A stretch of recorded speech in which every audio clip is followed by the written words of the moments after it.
હાલ સમગ્ર રાજ્યમાં ગેરકાયદેસર દબાણો હટાવવાની ઝુંબેશ ચાલી રહી છે, જેમાં જ્યાં પણ ગેરકાયદેસર દબાણ કરવામાં આવ્યું હોય તેના પર દાદાનું બુલડોઝર ફરી વળ્યું છે। ત્યારે અમદાવાદ શહેર મહાનગરપાલિકા દ્વારા થોડાક દિવસ પહેલા ઓઢવમાં રબારીવાસ પર બુલડોઝર ફેરવી દેવામાં આવ્યું હતું। આ જમીન માલધારી સમાજને વર્ષ 1962માં પુનર્વસન યોજના હેઠળ ફાળવવામાં આવી હતી। આ જગ્યા પર માલધારી સમાજ 65 વર્ષથી રહી રહ્યો હતો। ત્યાંના સ્થાનિક લોકોને એક દિવસ પહેલા નોટિસ મળી અને 24 કલાકમાં જ બુલડોઝર પહોંચ્યા હતા અને મકાનનું ડિમોલિશન કરવામાં આવ્યું હતું। આ ડિમોલિશનનો વિપક્ષ દ્વારા વિરોધ કરવામાં આવ્યો હતો। ત્યારે ઓઢવ વિસ્તારમાં ડિમોલિશન બાદ આપ નેતા ઈસુદાન ગઢવીએ રબારી કોલોનીની મુલાકાત લીધી હતી। આ દરમિયાન ડિમોલિશનને લઈને ઈસુદાન ગઢવીએ સરકાર પર આકરા પ્રહાર કર્યા હતા। તેમણે જણાવ્યું હતું કે આ નમાલી સરકાર ગરીબો ઉપર બુલડોઝર ચલાવે છે। જમીન પચાવી પાડી હોય તેવા ઉદ્યોગપતિઓ પર ગૌચરની જમીન ખાનારા લોકો ઉપર બુલડોઝર નથી ચાલતું। આ સાથે તેમણે વર્ષ 2027માં આમ આદમી પાર્ટીની સરકાર બનશે તો અહીં ફરીથી મકાન બંધાવી આપવાનો વાયદો કર્યો હતો। આજે અહીંયા ઓઢવમાં 1952 થી રહેતા માલધારીઓ અને ગરીબ લોકોના ઉપર નમાલાનું બુલડોઝર ચાલ્યું છે। આજે નમાલી સરકાર ગરીબો ઉપર બુલડોઝર ચલાવી શકે છે। ભાજપના મોટા નેતાઓએ જે કબજો કર્યો છે એના ઉપર નથી ચાલતા બુલડોઝર, કમલમો ઉપર નથી ચાલતા ગેરકાયદેસર।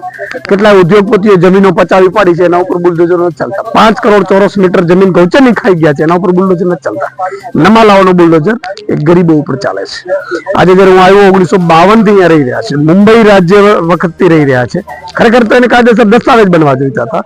કોર્ટમાં પણ આ મેટર ગઈ, કોર્ટે પણ એવું કંઈક વસાહત અને કોર્પોરેશન ભેગા મળીને કરે ત્યારે એક દિવસની નોટિસમાં કોઈકના કહેવાથી, કોઈ મુખ્યમંત્રી મંત્રીના કહેવાથી, મેં સાંભળ્યું છે ખબર નથી, એના કહેવાથી રાતોરાત અહીંયા તોડી દેવામાં આવે એક દિવસમાં મકાનો। એટલી શું ઉતાવળ થઈ પડી? ગેરકાયદેસર રીતે સરકારે કૃત્ય કર્યું છે, કોર્પોરેશને કર્યું છે, એમની વિરુદ્ધ કાર્યવાહી થવી જોઈએ। બીજું મારે મુખ્યમંત્રીને એવું કહેવું છે કે તમારામાં જો તાકાત હોય તો આવો આપણે ઉદ્યોગપતિઓ જે ગેરકાયદેસર કબજા કર્યા છે એના ઉપર બુલડોઝર ચલાવીએ। આવો આપણે જે લોકો કમલમો ને ખોટા તમારા ભાજપના નેતાઓએ કબજા કર્યા છે એના ઉપર ચલાવીએ। એવું તમે નહીં કરી શકો। ત્રીજું કે અહીંયા કોઈ એવો રોડ કે એમાં છે જ નહીં। અહીંયા તો રૂટીન છે, તમારે ખરેખર તો ગરીબોને મકાન આપવાના હોય સરકારે। સરકાર માય બાપ છે, સરકારે આપવાના હોય, લેવાના ન હોય, જૂટવાના ન હોય। આજે બોર્ડની એક્ઝામ આવી રહી છે અને બાળકો ક્યાં ભણશે?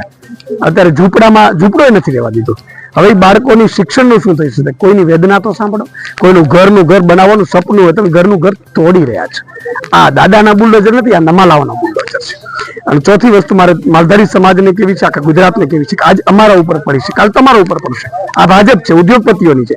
જો એ ભાજપના જ દીકરાની જો ચાલતા ન હોય અને એના જો દીકરીઓની સરઘસો કાઢતા હોય તો એ તમારા કોઈના નહીં બને, એ ઉદ્યોગપતિઓની છે। એક થાય અને તમામ માલધારી સમાજ આના માટે અવાજ ઉઠાવે એવી મારી વિનંતી છે। સાથે સાથે ધર્મગુરુઓને વિનંતી છે, તમારા કહેવાથી ભાજપને મત પડતા હતા, મત આપતા હતા। આજે તમે ભાજપ ઉપર પ્રેશર કરો કે ખોટી રીતે તમે અહીંયા મકાન તોડ્યા છે, એ મકાનોને કાયદેસર ફરીથી બનાવવામાં આવે અને ફરીથી ન તૂટે એવી ખાતરી ભાજપ સરકાર આપે એવી અમે માંગ કરી છે। નહીં તો હું એક ચેલેન્જ આપું છું ભૂપેન્દ્ર પટેલને, તમારે જસ કાઢવું હોય તો ફરીથી મકાન અહીંયા બનાવડાવી અને તમે મકાન બનાવડો, હું તમારો સન્માન કરીશ। માલધારી આગેવાનો તમારો સન્માન કરશે, માલધારી ધર્મગુરુઓ સન્માન કરશે। નહીં તો હું માલધારી દીકરા તરીકે કહીશ કે 27માં આમ આદમી પાર્ટીની સરકાર બનશે, અહીંયા ફરીથી મકાન બનાવડાવીશું। એટલે કોઈ ઉદ્યોગપતિ કે કોઈ મંત્રીએ અહીંયા જમીનો પચાવી પાડવા અને કરોડો રૂપિયા કમાઈ લેવા માટે જો આ મકાનો પાડવાની કોશિશ કરી હોય તો ચેતી જજો, અહીંયા ફરીથી તમારા પડશે। એટલે આ એક બહુ દુઃખદ પીડાદાયક છે અને કેટલાય ઘરોમાં અત્યારે રુદન ચાલી રહ્યું છે।